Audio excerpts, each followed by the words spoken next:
친구 한 사람이 전화를 해왔습니다. 그 친구도 역시 목사였고 또 기독교 학교를 운영하고 있었습니다. 이 친구 목사는 교회 사역과 또 학교 운영 때문에 매우 바쁜 그런 생활을 하고 있었습니다.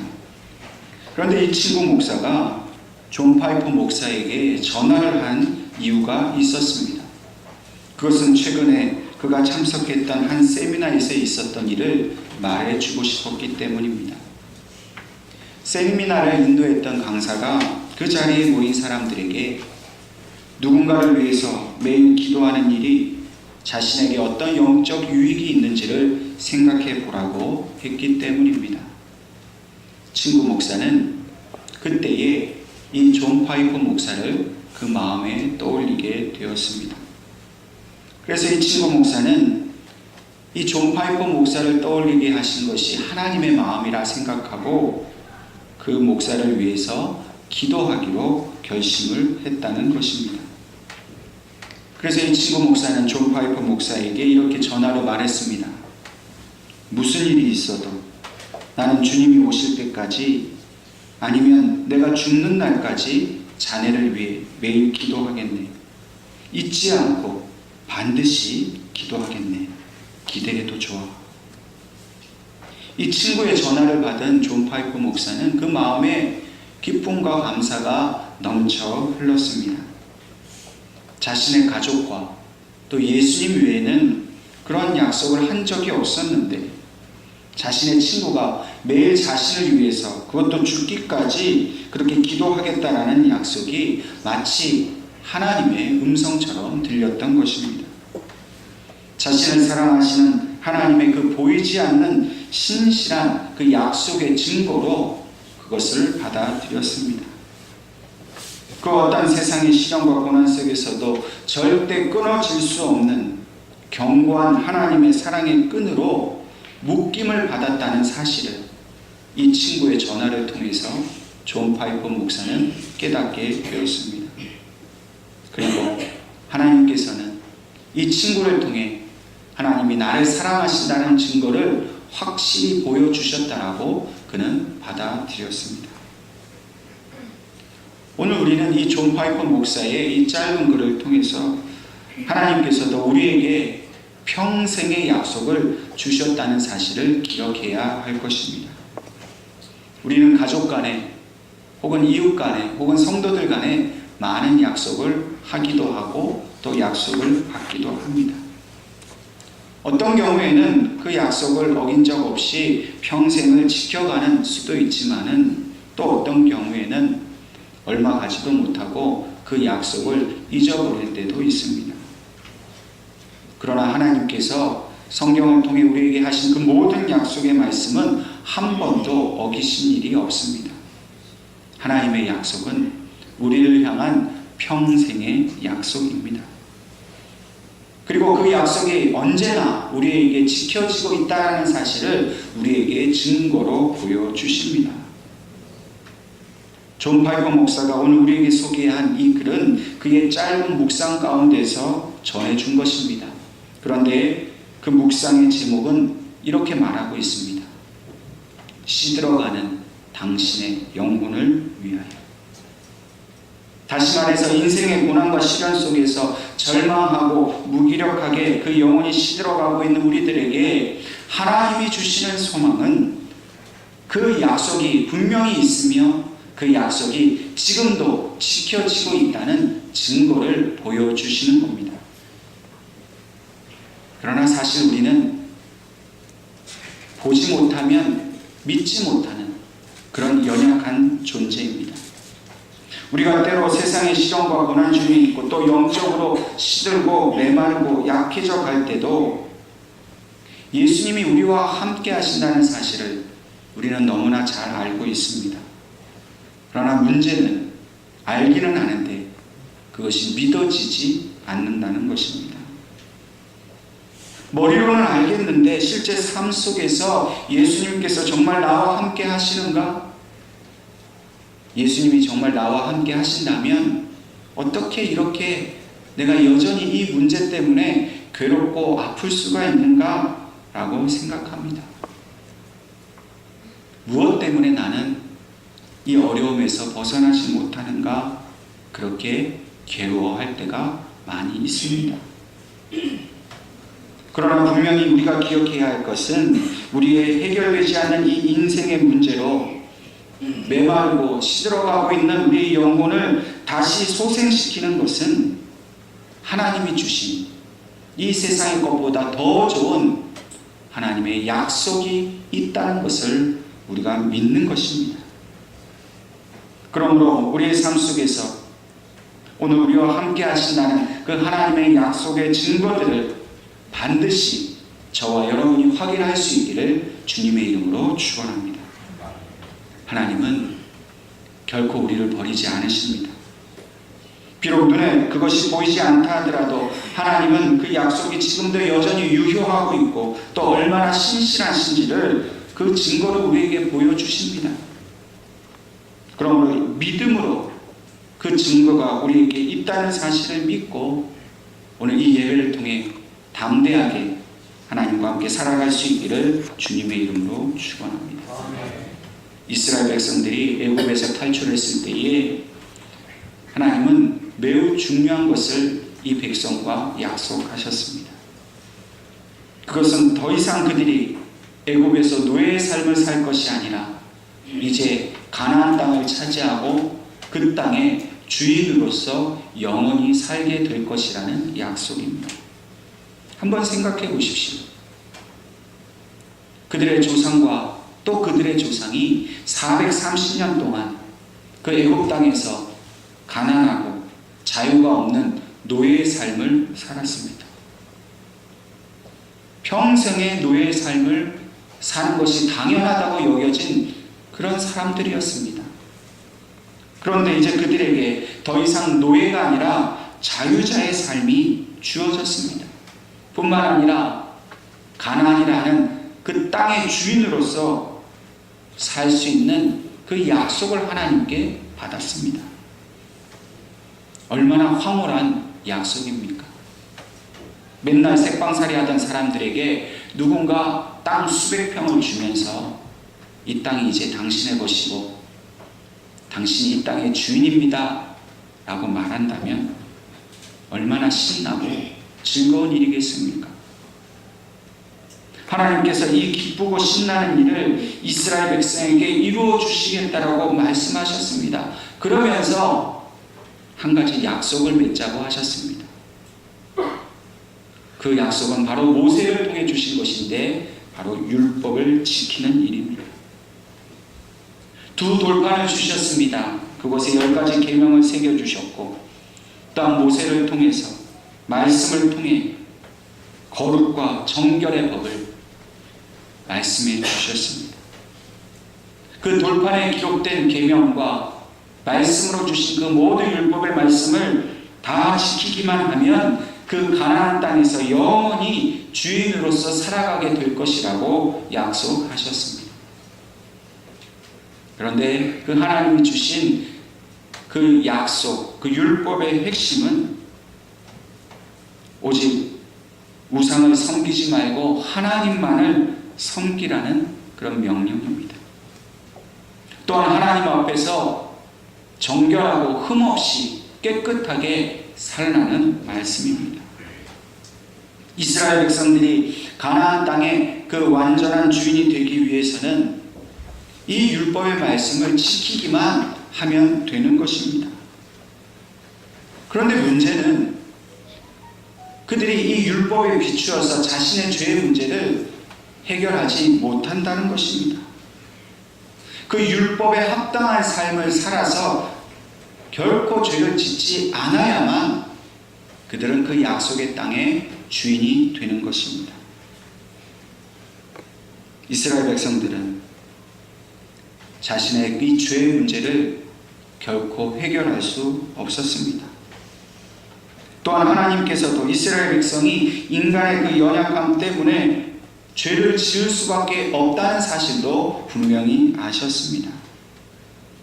그러니 이 죄의 문제가 해결되지 않으니 가나안 땅을 주셔도 그들이 그 땅에 들어가서 마음껏 살 수가 없는 것이지.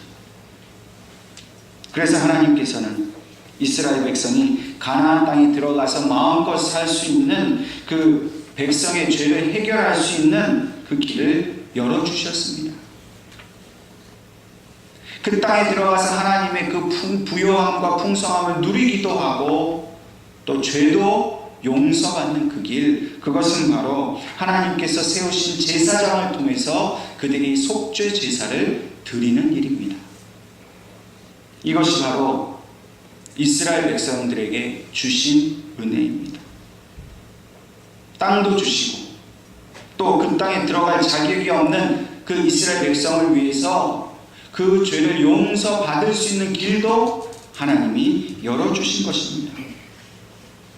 그러니 얼마나 큰 축복과 은혜가 이 백성들에게 임한 것입니까? 그러나 정작 이스라엘 백성들은 가나안 땅에 들어가기는 했는데 이 가장 중요한 문제인 죄의 문제를 심각하게 생각하지 않았습니다. 그들은 하나님이 이 율법을 지킴으로 죄를 짓지 말라 하신 이 약속의 말씀을 결코 지키지 않았습니다. 가나안 땅에 있는 모든 민족을 내쫓으라고 그렇게 말씀하셨지만 이스라엘 백성들은 가나안 민족을 다 내쫓지 않고 그들의 일부를 남겨두어서 자신들의 노예로 삼았습니다. 마치 자신들의 조상들이 애굽에서 노예로 살던 시절에 대한 그 한풀이를 하듯이 그들은 주인 노릇을 하고 싶어 했습니다. 그 땅의 주인은 하나님이신데 마치 자기들이 그 땅의 주인이 된 것처럼 그렇게 노예를 부리는 삶을 살고 싶어 했습니다.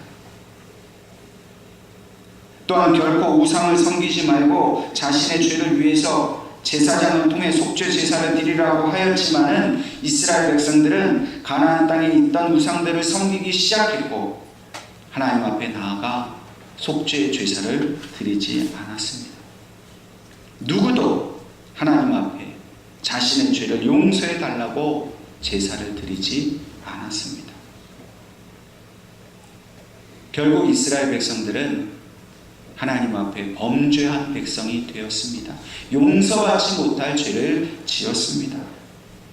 그래서 더 이상 하나님이 주시는 그 은혜와 축복을 누릴 수 없는 영적으로 타락한 백성이 되었습니다. 그러니 아무리 하나님께서 그들을 자기의 백성으로 택하셨다고 하지만은 이제 그들의 범죄함 때문에 하나님이 그들을 버리실 수밖에 없는 그런 상황이 되었습니다.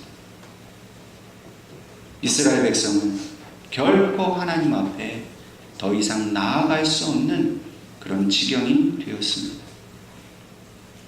하나님을 만나야만 하나님이 주시는 은혜와 구원을 얻을 수 있는데 그들은 스스로 죄의 길을 택했기 때문에 다시는 하나님 앞에 나아갈 수 없었습니다. 하나님께로부터 완전히 끊어지게 되었습니다. 하나님 입장에서도 범죄한 백성을 버리셔야 하는 그런 입장이 되었습니다. 그들을 버리셔도 되고 그들을 포기하고 다른 민족을 택하셔도 그런 되는 상황입니다. 그런데 놀라운 것은 하나님께서 그런 이스라엘 백성을 결코 버리지 않으셨다는 겁니다. 이스라엘 백성들이 자신들의 죄를 회개하고 하나님께로 돌아오도록 하나님은 더욱 간절하게 그들에게 원하셨습니다. 돌아오라고 그들에게 호소하셨습니다. 그런데 모세를 통해 주신 이 첫 번째 언약으로는 그들이 아무리 돌아오고 싶어도 결코 하나님 앞에 돌아올 수 없음을 하나님은 아셨습니다. 그래서 그 첫 번째 약속을 새 언약으로 갱신하기를 원하셨습니다. 본래 하나님께서는 이스라엘 백성이 오직 하나님이 택하신 거룩한 제사장을 통해서만 하나님을 만날 수 있도록 하셨습니다.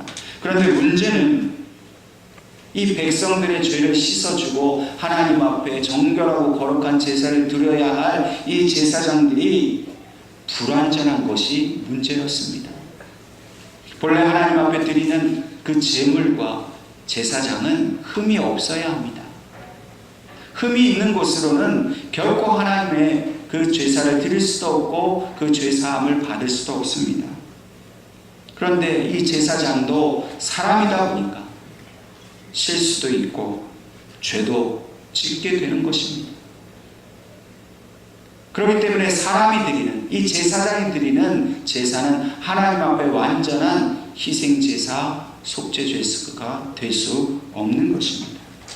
그래서 하나님께서는 하나님의 택한 백성들이 그 죄로부터 완전하게 벗어날 수 있는 길을 다시 열어두셨습니다. 그 길이 바로 아무런 흠도 없고 깨끗하고 의로운 제사장을 세우는 일인데, 바로 그 순결한 제사장이 예수 그리스도이십니다. 그래서 누구든지 예수 그리스도를 믿기만 하면, 예수님의 이름으로 하나님 앞에 죄 용서를 구하기만 하면 그 어떤 죄도 다 용서받을 수 있는 구원의 길이 열려지게 되었다라고 말씀하십니다. 오늘 우리에게 주신 이 본문의 말씀은 이러한 배경 속에서 그 새 언약의 말씀이 예수 그리스도를 통해 주셨고 그것이 지금도 우리에게 이루어지고 있다는 사실을 우리에게 말씀해 주고 있습니다. 오늘 본문인 6절 말씀을 다시 한번 보면, 그러나 이제 그는, 여기서 말씀하시는 그는 바로 예수님을 말합니다.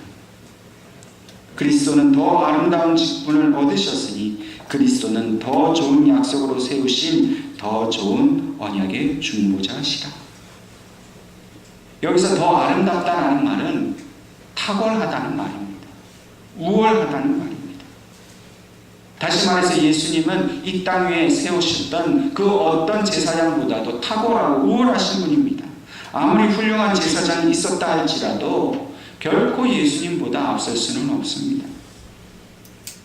이 시대에도 훌륭한 인격을 가지고 훌륭한 신앙을 가진 사람들이 많이 있습니다. 우리 중에도 그렇게 본받을 만한 귀한 분들이 얼마나 많이 있습니까?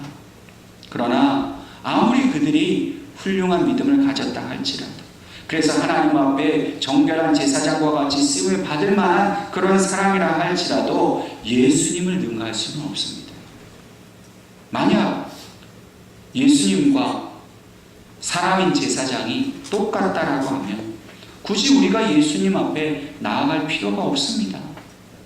그 훌륭한 사람을 의지해서 그 사람에게 자기의 죄를 고백하고 그 사람이 기도해주고 그 사람이 하나님 앞에 구하면 우리의 죄가 용서받을 수도 있는 것입니다. 그러나 사람으로서는 결코 하나님의 구원에 이르게 할 자는 아무도 없습니다. 예수님만이 우리를 하나님께로 인도하실 수 있는 유일한 제사장이십니다.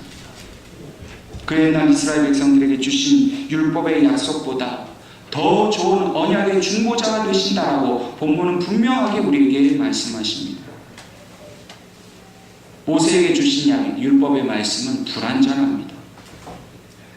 그것을 통해서 구원받을 수 있는 백성은 아무도 없습니다. 그렇게 하지도 않았습니다. 그래서 하나님은 예수 그리스도를 통해서 완전한 약속, 새 언약을 우리에게 주신 것입니다.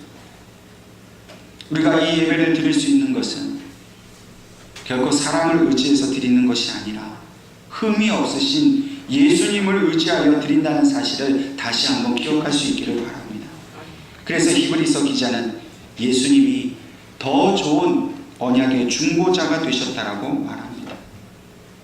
이 더 좋다라는 말도 누군가 다른 것보다 좀 더 낫다는 말씀이 아닙니다. 이 말씀조차도 탁월하다는 말씀입니다.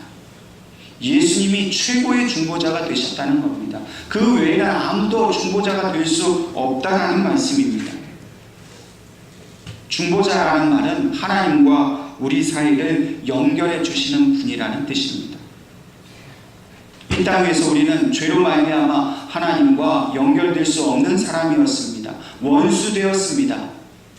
그런데 예수님만이 우리의 중보자가 되셔서 하나님과 우리 사이를 연결해 주셨고 하나님과 우리를 화목하게 해 주셨습니다. 그런데 우리는 이 사실을 분명히 알면서도 진짜로 자신의 삶 속에서 이 말씀대로 믿고 살아가지 못할 때가 너무나 많습니다. 상황이 나빠지고 고난이 심해지면 우리는 예수님이 우리를 구원해 주셨으며 우리를 그 환난과 고난 가운데서 우리를 지켜주신다는 그 약속을 잊어버릴 때가 너무나 많습니다. 그러나 하나님께서는 이 새 언약을 우리가 의심하지 말고 그것을 온전히 믿으라고 말씀하십니다. 상황에 따라서 이 믿음이 생겼다가 없어졌다가 하지 말고 아무리 어렵고 힘들어도 아무리 영적 고민이 생기고 그런 시들어가고 메마른 상황이 생긴다 할지라도 그 약속을 믿으라 말씀하십니다. 왜냐하면 하나님은 항상 신실하시기 때문에 그 약속을 한 번도 우리에게 이루어지지 않으신 적이 없기 때문입니다. 그래서 오늘 하나님께서는 이 약속의 말씀이 선지자 예레미야를 통해서 분명히 우리에게 오늘 증거되고 있음을 보여주고 있습니다. 본문 8절부터 12절까지의 말씀은 예레미야 31장에 나타난 하나님의 약속입니다. 그런데 이 예레미야 선지자는 예수님께서 이 땅 위에 나타나시기 전 600년 전의 사람입니다. 이 약속은 바로 600년 전의 약속입니다. 그런데 이 600년 전의 약속이 결코 변하지 않고 600년 후에 예수님을 통해서 이루어졌다는 사실이 얼마나 우리에게 주신 큰 은혜인지를 알게 하십니다. 우리는 6일 전에 한 약속 잊어버립니다. 심한 경우는 6시간 전에 한 약속도 잊어버립니다. 그러나 600년 전에 한 약속은 결코 하나님께서 잊어버리지 아니하시고 그 약속대로 예수 그리스도를 이 땅에 보내셔서 그 약속을 완전히 이루어 주셨습니다. 8절 말씀을 보면 날이 이르리니 말씀하십니다. 그 날이 어느 날입니까? 바로 하나님의 그 약속하신 메시아가 이 땅에 도래하신 날입니다. 주님이 이 땅에 오신 날입니다. 그 날이 분명히 이를 것이다. 그리고 그 날은 반드시 이루어졌습니다. 예수님이 이 땅에 오심으로 이스라엘 집과 유다 집에 새 언약이 이루어졌습니다. 성취되었습니다. 그리고 그 전에 애굽에서 나온 이스라엘 백성들과 함께 맺으셨던 그 첫 번째 언약은 이제 폐기되었습니다. 9절 말씀에 그들은 내 언약 안에 머물러 있지 아니하므로 내가 그들을 돌보지 아니하였노라. 이스라엘 백성들이 스스로 그 약속을 버림에 하나님도 그들을 포기하셨습니다. 그래서 이제는 더 이상 이 첫 번째 약속으로는 구원을 얻을 수가 없는 겁니다. 그리고 그 600년 전에 약속하셨던 이 새 언약으로야만 예수 그리스도를 통해 하나님의 구원과 은혜를 얻게 하신 것입니다. 오늘 본문 말씀을 살펴보면 하나님이 주신 이 새 언약에 두 가지 특징이 있습니다. 첫 번째 특징은 10절 말씀처럼 내 법을 생각에 두고 그들의 마음에 이것을 기록하리라 하신 것입니다. 본래 하나님은 그 첫 언약을 모세의 두 돌판에다가 기록해 두셨습니다. 그런데 이스라엘 백성들은 그 돌판에 새겨진 하나님의 약속을 보지 않았습니다. 아마 그들이 그 모세의 손에 들려있던 돌판을 한 번은 보았겠지요. 그러나 그들은 잊어버렸습니다. 왜냐하면 그냥 눈으로 보았기 때문입니다. 여러분, 눈으로 그냥 보는 것과 그것을 마음에 새기는 것은 엄청난 차이가 있는 일입니다. 여러분들이 성경을 읽을 때에, 통독할 때에 그냥 눈으로만 한번 읽어보십시오. 그럼 그 내용도 모르고 뜻도 모르고 무슨 말 하는지도 모르고 그냥 페이지만 넘길 뿐입니다. 여러분, 우리가 하나님의 말씀을 읽을 때는 그 내용을 이해하고 그 뜻을 이해하기 위해서 말씀을 읽는 것이지 누가 먼저 1페이지부터 끝까지 빨리 읽느냐 서로 경쟁하기 위해서 말씀을 읽는 게 결코 아닙니다. 그 말씀 한 구절 한 구절마다 하나님이 우리에게 주시는 그 약속이 무엇이며 우리를 위로하시는 말씀이 무엇이며 우리에게 명령하시는 말씀이 무엇인지를 알아서 그 말씀을 순종하고 그 말씀을 의지하고 그 말씀이 힘이 되어서 이 험하고 악한 세상에서 하나님의 그 약속의 말씀 때문에 힘을 얻고 구원에 대한 소망을 가지며 그 말씀이 반드시 주님 다시 오시는 날에 이루어지는 그 역사적인 현장을 우리가 보게 하시려고 이 말씀을 우리에게 주신 겁니다. 이스라엘 백성들이 얼마나 이 말씀을 들여다보았을까요? 추측하건대 한 번도 제대로 읽어보거나 그 말씀을 마음에 새기지 않았을 것입니다. 아무도 그 돌판에 관심을 가지지 않았습니다. 아무도 하나님의 그 말씀에 순종하려고 하지 않았습니다. 그저 그들은 하나님이 먹이고 입혀주시는 것에만 관심을 가졌습니다. 만나를 주셨고 물을 먹여주셨고 구름기둥과 불기둥으로 지켜주셨지만 그들이 한 것은 그 말씀을 지키고 순종하는 것이 아니라 불평만 하였습니다. 모든 것을 주셨는데 기적까지 베풀어 주셨는데 그들은 하나님의 말씀을 새기지 않고 불평과 원망으로 하나님을 괴롭게 하였습니다. 그래서 하나님은 그들과 맺은 첫 번째 언약을 폐기하실 수밖에 없었습니다. 그래서 이제는 새 언약을 주시면서 그 언약은 두 돌판에 새기지 않고 우리의 마음에 우리의 생각 속에 새겨주시겠다라고 말씀하시는 겁니다. 돌판에 새겨 놓으니까 보지도 않고 기억하지도 않고 하나님의 명령을 그저 쓰레기처럼 버리니까 이제는 절대 잊어버리지 말라고 그것을 영원히 붙들며 살라고 오늘 우리의 생각과 마음 속에 그 말씀을 새겨두셨다는 겁니다. 눈으로만 보고 마음에 새기지 않으면 우리의 심령에 새기지 않으면 오늘 우리도 금방 잊어버리고 맙니다. 우리는 이 말씀을 생각과 마음에 새기기 위한 믿음의 노력을 해야 합니다. 그 방법은 날마다 말씀을 묵상하고 기도하는 일입니다. 그래야 우리의 생각과 마음과 또 다시 말해서 우리의 지식과 감정에 또 영혼에 그 말씀이 영원히 지워지지 않고 새겨지는 것입니다. 그 말씀이 새겨져야 그 말씀의 능력이 우리를 통해 나타나게 되고 우리가 그것을 경험하게 됩니다. 새기지 않으면 그냥 그 말씀이 눈으로만 스쳐 지나갈 뿐입니다. 오늘 예수님이 우리의 모든 죄를 용서하시고 우리를 구원하실 분으로 믿으십니까? 뿐만 아니라 우리의 삶 가운데 함께 계시고 우리의 문제에 친히 개입하셔서 하나님 아버지의 뜻을 이루실 것을 믿으십니까? 정말 그분을 만나기를 원하십니까? 그렇다면 그 약속의 말씀이 우리의 생각과 마음과 영혼을 지배하도록 간절히 그것을 바라고 소망하십시오. 우리의 이러한 생각과 마음과 영혼이 예수님께 온전히 붙들려 있어야만 그 약속이 효력이 있습니다. 능력이 됩니다.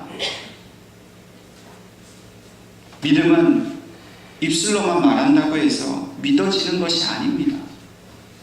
믿는다는 것은 내 모든 마음과 심령 속에 하나님의 말씀이 뿌리 박히는 겁니다.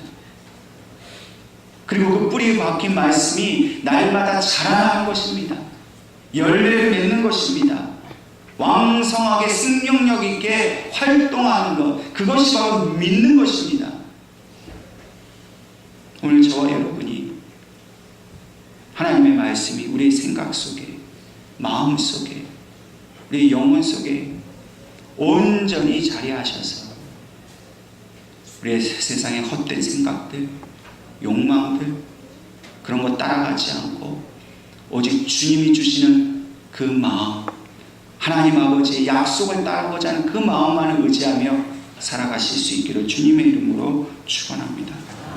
이 새 언약의 두 번째 특징은 12절의 말씀처럼 내가 그들의 불의를 긍휼히 여기고 그들의 죄를 다시 기억하지 아니하리라 하시는 겁니다. 이 첫 번째 약속으로는 결코 우리의 불의와 죄의 문제를 해결할 수 없습니다. 율법의 시대에는 모든 죄와 불의에 대해서 하나님이 결코 긍휼히 여기지 않았습니다. 그들이 범죄하였을 때 하나님은 진노하셨습니다. 징계하셨습니다. 그들을 아프게 하셨습니다. 심지어는 회개하지 않았을 때 그들을 죽이기까지 하셨습니다. 그런데 예수 그리스도를 통해 주신 이 새 언약을 통해서는 똑같이 죄를 지은 우리를 하나님은 징계하시지 않고 우리를 긍휼히 여겨 주신다 말씀하십니다. 우리를 사랑하시고 우리의 죄를 다시 기억하지 않으십니다. 여러분, 이것은 너무나 큰 차이입니다. 예수님이 아니시라면 우리는 우리의 죄로 말미암아 이스라엘 백성처럼 하나님께로부터 끊어졌고 하나님 앞에 죄로 인해 죽었습니다.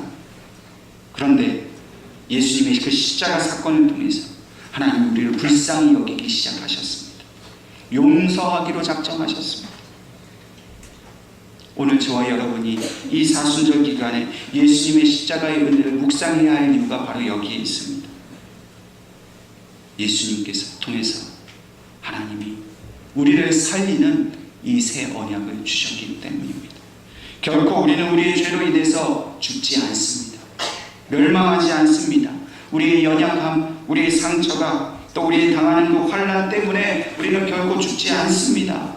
주님이 우리를 위하여 먼저 죽으셨기 때문에 그 죽으심으로 인해서 우리를 구원하시며 우리를 복되게 하시겠다는 그 새 언약이 우리에게 여전히 유효하기 때문입니다. 그 약속은 지금도 지켜지고 있기 때문입니다. 이 약속은 평생의 약속입니다. 그리고 그 증거를 하나님 우리에게 보여주시기를 원합니다. 아직도 그것을 보지 못해서 실망하고 낙심하고 좌절 가운데 살아가시는 분이 계십니까? 구하십시오. 주님, 제가 약합니다. 제가 시들어갑니다. 제가 그 역사를 보지 못합니다. 실망하고 낙심하고 있습니다. 저를 살려주십시오. 주님 앞에 간절히 매달리십시오. 그 약속을 붙들고 그 말씀 가운데로 그 주님 십자가 앞으로 나아가십시오. 분명히 주님은 그 약속하신 대로 그 증거를 보여주시고 우리를 살리시고 이 땅에서 믿음으로 승리할 수 있도록 인도해 주십니다. 이 신실하신 약속을 믿고 이 사순절 기간 주님의 은혜와 더불어 동행하며 살아갈 수 있기를 주님의 이름으로 축원합니다. 기도하겠습니다.